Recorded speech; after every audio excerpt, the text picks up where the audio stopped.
दोस्तों, मैं मासूम सुमन स्टडी पॉइंट 4088 पर एक बार फिर आपका स्वागत करता हूं।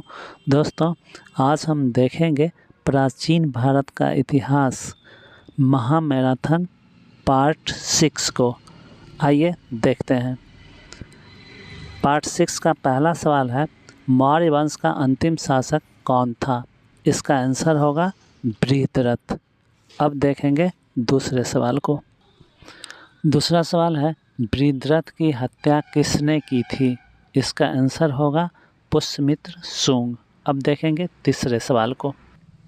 तीसरा सवाल है, शुंग वंश का संस्थापक कौन था? इसका आंसर होगा पुष्यमित्र शुंग। अब देखेंगे चौथे सवाल को।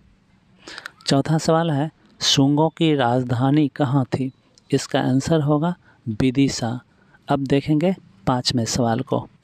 पाँचवा सवाल है, कण्व वंश का संस्थापक कौन था? इसका आंसर होगा वासुदेव कण्व। अब देखेंगे छठे सवाल को। छठा सवाल है, कण्व वंश का अंतिम शासक कौन था? इसका आंसर होगा सुशर्मा। अब देखेंगे सातवें सवाल को। सातवां सवाल है, सातवाहन वंश का संस्थापक कौन था? इसका आंसर होगा सिमुक। अब देखेंगे आठवें सवाल को। आठवां सवाल है, सातवाहन वंश के शासकों ने अपनी राजधानी कहाँ स्थापित की थी? इसका आंसर होगा प्रतिष्ठान। अब देखेंगे नववें सवाल को। नववां सवाल है, सातवाहन वंश का सर्वाधिक शक्तिशाली शासक था? इसका आंसर होगा गौतमीपुत्र सातकर्णी। अब देखेंगे 10वें सवाल को। 10वां सवाल है, गौतमीपुत्र सातकर्णी किस नाम से प्रसिद्ध था? इसका आंसर होगा पश्चिम का स्वामी। अब देखेंगे 11वें सवाल को। 11वां सवाल है, हाल एवं गुणाढ़ किस काल के कवि थे? इसका आंसर होगा सातवाहन काल के। अब देखेंगे 12वें सवाल को। 12वां सवाल है, गाथा सप्तशतक की रचना किसने की थी? इसका आंसर होगा हाल ने। अब देखेंगे 13वें सवाल को। 13वां सवाल है, बृहत कथा कोश की रचना किसने की थी? इसका आंसर होगा गुणाढ़। अब देखेंगे 14वें सवाल को। 14वां सवाल है, चेदी वंश का संस्थापक कौन था? इसका आंसर होगा महामेघवाहन। अब देखेंगे 15वें सवाल को। 15वां सवाल है, चेदी वंश का सर्वाधिक शक्तिशाली शासक था? इसका आंसर होगा खारवेल। अब देखेंगे 16वें सवाल को। 16वां सवाल है, हाथी गुम्फा अभिलेख से किसकी जानकारी मिलती है? इसका आंसर होगा खारवेल की। अब देखेंगे 17वें सवाल को। 17वां सवाल है, मिलिंद पन्नो नामक ग्रंथ का संबंध किस धर्म से है? इसका आंसर होगा बौद्ध धर्म से। अब देखेंगे 18वें सवाल को। 18वां सवाल है, भारत में सर्वप्रथम सोने का सिक्का किसने जारी किया? इसका आंसर होगा हिंद यवन शासकों ने। अब देखेंगे 19वें सवाल को। 19वां सवाल है, यूनानियों के बाद बतौर आक्रमणकारी भारत पर किसका आक्रमण हुआ? इसका आंसर होगा शकों का। अब देखेंगे 20वें सवाल को। 20वां सवाल है, शक मूलतः कहाँ के निवासी थे? इसका आंसर होगा मध्य एशिया के। अब देखेंगे 21वें सवाल को। 21वां सवाल है, शकों का सर्वाधिक प्रतापी शासक था? इसका आंसर होगा रुद्रदामन। अब देखेंगे 22वें सवाल को। 22वां सवाल है, शकों ने कौन सी उपाधि धारण की? इसका आंसर होगा क्षत्रप एवं महाक्षत्रप की। अब देखेंगे 23वें सवाल को। 23वां सवाल है, अर्ध शुष्क सुदर्शन झील का निर्माण किसने कराया था? इसका आंसर होगा रुद्रदामन। अब देखेंगे 24वें सवाल को। 24वां सवाल है, उज्जैन के शासक ने कौन खदेड़ दिया? इसका आंसर होगा विक्रमादित्य ने। अब देखेंगे 25वें सवाल को। 25वां सवाल है, विक्रम संवत की शुरुआत कब हुई थी? इसका आंसर होगा 58 ईस्वी पूर्व में। अब देखेंगे 26वें सवाल को। 26वां सवाल है, शकों के बाद भारत पर किस विदेशी का आक्रमण हुआ? इसका आंसर होगा पार्थियनों का। अब देखेंगे 27वें सवाल को। 27वां सवाल है, पार्थियन मूलतः कहाँ के निवासी थे? इसका आंसर होगा ईरान के।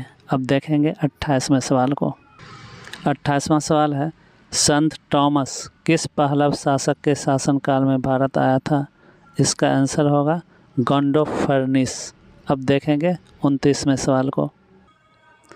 29वां सवाल है, पार्थियनों के बाद किस विदेशी का भारत पर आक्रमण हुआ? इसका आंसर होगा कुषाणों का। अब देखेंगे 30वें सवाल को। 30वां सवाल है, कुषाण मूलतः कहाँ के निवासी थे? इसका आंसर होगा चीन। अब देखेंगे 31वें सवाल को। 31वां सवाल है, कुषाण वंश का संस्थापक कौन था? इसका आंसर होगा कुजुल कडफिसेस। अब देखेंगे 32वें सवाल को। 32वां सवाल है, कुषाण वंश का सर्वाधिक शक्तिशाली शासक था? इसका आंसर होगा कनिष्क। अब देखेंगे 33वें सवाल को। 33वां सवाल है, कुषाणों की राजधानी थी? इसका आंसर होगा पुरुषपुर। अब देखेंगे 34वें सवाल को। 34वां सवाल है, कुषाणों की दूसरी राजधानी थी? इसका आंसर होगा मथुरा। अब देखेंगे 35वें सवाल को। 35वां सवाल है, शक संवत की शुरुआत किसने की थी? इसका आंसर होगा कनिष्क ने। अब देखेंगे 36वें सवाल को। 36वां सवाल है, कनिष्क किस धर्म का अनुयायी था? इसका आंसर होगा बौद्ध धर्म का। अब देखेंगे 37वें सवाल को। 37वां सवाल है, चौथी बौद्ध संगीति का आयोजन किसके शासनकाल में हुआ था? इसका आंसर होगा कनिष्क। अब देखेंगे 38वें सवाल को। 38वां सवाल है, चौथी बौद्ध संगीति का आयोजन कहाँ हुआ था? इसका आंसर होगा कुंडल वन। अब देखेंगे 39वें सवाल को। 39वां सवाल है, कनिष्क बौद्ध धर्म की किस शाखा से जुड़ा था? इसका आंसर होगा महायान शाखा से। अब देखेंगे 40वें सवाल को। 40वां सवाल है, भारत में सर्वाधिक शुद्ध स्वर्ण सिक्के किसके समय जारी हुए? इसका आंसर होगा कुषाणों के समय। अब देखेंगे 41वें सवाल को। 41वां सवाल है, कनिष्क का राजवैद्य कौन था? इसका आंसर होगा चरक। अब देखेंगे 42वें सवाल को। 42वां सवाल है, चरक संहिता के लेखक कौन थे? इसका आंसर होगा चरक। अब देखेंगे 43वें सवाल को। 43वां सवाल है, कनिष्क के राज कवि थे? इसका आंसर होगा अश्वघोष। अब देखेंगे 44वें सवाल को। 44वां सवाल है, बुद्ध चरित्र की रचना किसने की थी? इसका आंसर होगा अश्वघोष। अब देखेंगे 45वें सवाल को। 45वां सवाल है, सूत्रालंकार की रचना किसने की थी? इसका आंसर होगा अश्वघोष। अब देखेंगे 46वें सवाल को। 46वां सवाल है, महाविभाष सूत्र की रचना किसने की थी? इसका आंसर होगा वसुमित्र। अब देखेंगे 47वें सवाल को। 47वां सवाल है, भारत का आइंस्टीन किसे कहा जाता है? इसका आंसर होगा नागार्जुन। अब देखेंगे 48वें सवाल को। 48वां सवाल है, नागार्जुन की प्रसिद्ध रचना है? इसका आंसर होगा माध्यमिक सूत्र। अब देखेंगे 49वें सवाल को। 49वां सवाल है, सापेक्षता का सिद्धांत किसने प्रस्तुत किया था? इसका आंसर होगा नागार्जुन ने। अब देखेंगे 50वें सवाल को। 50वां सवाल है, द्वितीय अशोक किसे कहा जाता है? इसका आंसर होगा कनिष्क को। अब देखेंगे 51वें सवाल को।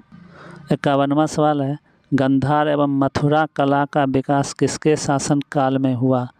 इसका आंसर होगा कनिष्क। अब देखेंगे 52वें सवाल को। 52वां सवाल है, रेशम बनाने की तकनीक का विकास कहाँ हुआ था?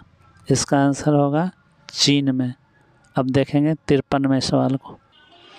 53वां सवाल है, रेशम मार्ग पर नियंत्रण रखने में सर्वप्रथम शासक थे? इसका आंसर होगा कुषाण। अब देखेंगे 54वें सवाल को।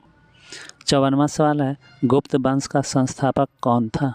इसका आंसर होगा श्रीगुप्त। अब देखेंगे 55वें सवाल को। 55वां सवाल है, गुप्त वंश की स्थापना कहाँ हुई थी?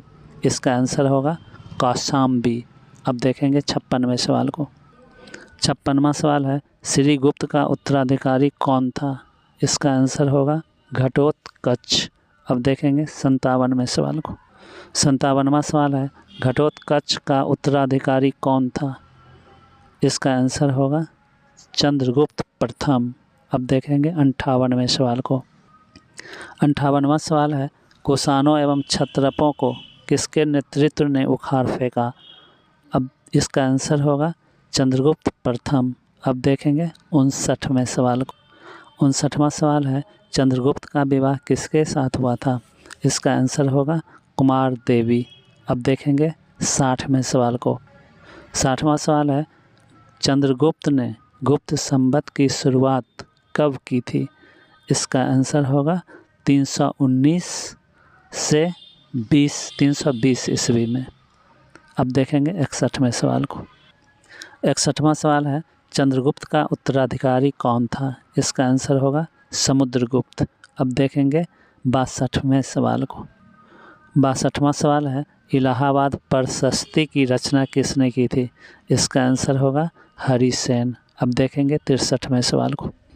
63वां सवाल है, समुद्रगुप्त किस वाद्य यंत्र को बजाने में निपुण था? इसका आंसर होगा बीना। अब देखेंगे 64वें सवाल को। 64वां सवाल है, चंद्रगुप्त द्वितीय किसकी हत्या कर गद्दी पर बैठा था? इसका आंसर होगा रामगुप्त की। अब देखेंगे 65वें सवाल को। 65वां सवाल है, फाहियान किसके शासनकाल में भारत आया था? इसका आंसर होगा चंद्रगुप्त द्वितीय। अब देखेंगे 66वें सवाल को। 66वां सवाल है, धन्वंतरी कौन था? इसका आंसर होगा प्रसिद्ध चिकित्सक। अब देखेंगे 67वें सवाल को। 67वां सवाल है, चंद्रगुप्त द्वितीय ने अपनी पहली राजधानी कहाँ बनाई? इसका आंसर होगा पाटलिपुत्र। अब देखेंगे 68वें सवाल को। 68वां सवाल है, चंद्रगुप्त द्वितीय की दूसरी राजधानी थी उज्जैनी। अब देखेंगे 69वें सवाल को। 69वां सवाल है, ध्रुव स्वामिनी किसकी महारानी थी? इसका आंसर होगा चंद्रगुप्त द्वितीय की। अब देखेंगे 70वें सवाल को। 70वां सवाल है, नालंदा विश्वविद्यालय की स्थापना किसने की थी? इसका आंसर होगा कुमारगुप्त। अब देखें 71वें सवाल को। 71वां सवाल है, किसके समय में भारत पर हुनों का आक्रमण हुआ? इसका आंसर होगा स्कंदगुप्त। अब देखेंगे 72वें सवाल को। 72वां सवाल है, किस गुप्त शासक ने सुदर्शन झील का पुनरुद्धार करवाया था? इसका आंसर होगा स्कंदगुप्त। अब देखेंगे 73वें सवाल को। 73वां सवाल है, गुप्त काल की राजकीय भाषा क्या थी? इसका आंसर होगा प्राकृत। अब देखेंगे 74वें सवाल को। 74वां सवाल है, गुप्त काल का अंतिम प्रमुख शासक कौन था? इसका आंसर होगा भानुगुप्त। अब देखेंगे 75वें सवाल को। 75वां सवाल है, गुप्त काल में प्रशासन की सबसे छोटी इकाई क्या थी? इसका आंसर होगा ग्राम। अब देखेंगे 76वें सवाल को। 76वां सवाल है, गुप्त काल में सिंचाई हेतु किस यंत्र का प्रयोग होता था? इसका आंसर होगा रहट अथवा घंटी यंत्र। अब देखेंगे 77वें सवाल को। 77वां सवाल है, गुप्त काल में व्यापार का महत्वपूर्ण केंद्र था? इसका आंसर होगा उज्जैन। अब देखेंगे 78वें सवाल को। 78वां सवाल है, गुप्त काल में न्याय विभाग का सर्वोच्च अधिकारी था? इसका आंसर होगा सम्राट। अब देखेंगे 79वें सवाल को। 79वां सवाल है, किन शासकों ने सर्वाधिक स्वर्ण मुद्राएं जारी की? इसका आंसर होगा गुप्त शासकों ने। अब देखेंगे 80वें सवाल को। 80वां सवाल है, अभिलेखों में गुप्तकालीन स्वर्ण मुद्राओं को क्या कहा गया है? इसका आंसर होगा दिनार। अब देखेंगे अगले सवाल को। अगला सवाल है, समुद्रगुप्त की कौन सी मुद्रा सर्वाधिक लोकप्रिय थी? इसका आंसर होगा गरुड़ मुद्रा। अब देखेंगे अगले सवाल को। अगला सवाल है अश्वव्याघ्र प्रकार के सिक्के किसके द्वारा जारी किए गए? इसका आंसर होगा समुद्रगुप्त द्वारा। अब देखेंगे अगले सवाल को। अगला सवाल है 510 ईस्वी में प्राप्त एरन अभिलेख से किसके सती होने का प्रमाण मिलता है? इसका आंसर होगा भोजराज की पत्नी का। अब देखेंगे अगले सवाल को। अगला सवाल है गुप्त काल में वेश्यावृत्ति करने वाली महिला क्या कहलाती थी? इसका आंसर होगा गणिका। अब देखेंगे अगले सवाल को। अगला सवाल है गुप्त सम्राट किस धर्म के अनुयायी थे? इसका आंसर होगा वैष्णव। अब देखेंगे अगले सवाल को। अगला सवाल है गुप्तों का राज चिन्ह क्या था? इसका आंसर होगा गरुड़। अब देखेंगे अगले सवाल को। अगला सवाल है दशावतार मंदिर कहाँ है? इसका आंसर होगा देवगढ़। अब देखेंगे अगले सवाल को। अगला सवाल है शिव के अर्धनारीश्वर रूप की कल्पना किस काल में की गई? इसका आंसर होगा गुप्त काल में। अब देखेंगे अगले सवाल को। अगला सवाल है गुप्त काल में चांदी के सिक्कों को क्या कहा जाता था? इसका आंसर होगा रुपयक्का। अब देखेंगे अगले सवाल को। अगला सवाल है गुप्तकालीन अजंता की गुफाएं बौद्ध धर्म की किस शाखा से संबंधित हैं? इसका आंसर होगा महायान शाखा से। अब देखेंगे अगले सवाल को। अगला सवाल है अजंता की गुफा संख्या 17 को क्या कहा जाता है? इसका आंसर होगा चित्रशाला। अब देखेंगे अगले सवाल को। अगला सवाल है गुफा संख्या 16 में किसका चित्र है? इसका आंसर होगा मरणासन राजकुमारी का। अब देखेंगे अगले सवाल को। अगला सवाल है किस काल को संस्कृत साहित्य का स्वर्ण युग माना जाता है? इसका आंसर होगा गुप्त काल को। अब देखेंगे अगले सवाल को। अगला सवाल है कालिदास किस भाषा के कवि थे? इसका आंसर होगा संस्कृत भाषा के। अब देखेंगे अगले सवाल को। अगला सवाल है भारत का शेक्सपियर किसे कहा जाता है? इसका आंसर होगा कालिदास। अब देखेंगे अगले सवाल को। अगला सवाल है मृच्छकटिकम नामक ग्रंथ की रचना किसने की थी? इसका आंसर होगा शूद्रक। अब देखेंगे अगले सवाल को। अगला सवाल है पंचतंत्र की रचना किसने की थी? इसका आंसर होगा विष्णु शर्मा। अब देखेंगे अगले सवाल को। अगला सवाल है आर्यभट्ट कौन थे? इसका आंसर होगा गणितज्ञ। अब देखेंगे अगले सवाल को। आर्यभट्टियम नामक ग्रंथ की रचना किसने की थी? इसका आंसर होगा आर्यभट्ट। अब देखेंगे अगले सवाल को। अगला सवाल है दशमलव प्रणाली का विकास किसने किया था? इसका आंसर होगा आर्यभट्ट ने। दोस्तों ये इस पार्ट का आखिरी सवाल है। अब हम फिर मिलेंगे एक नए और शानदार वीडियो के साथ। तब तक के लिए बाय।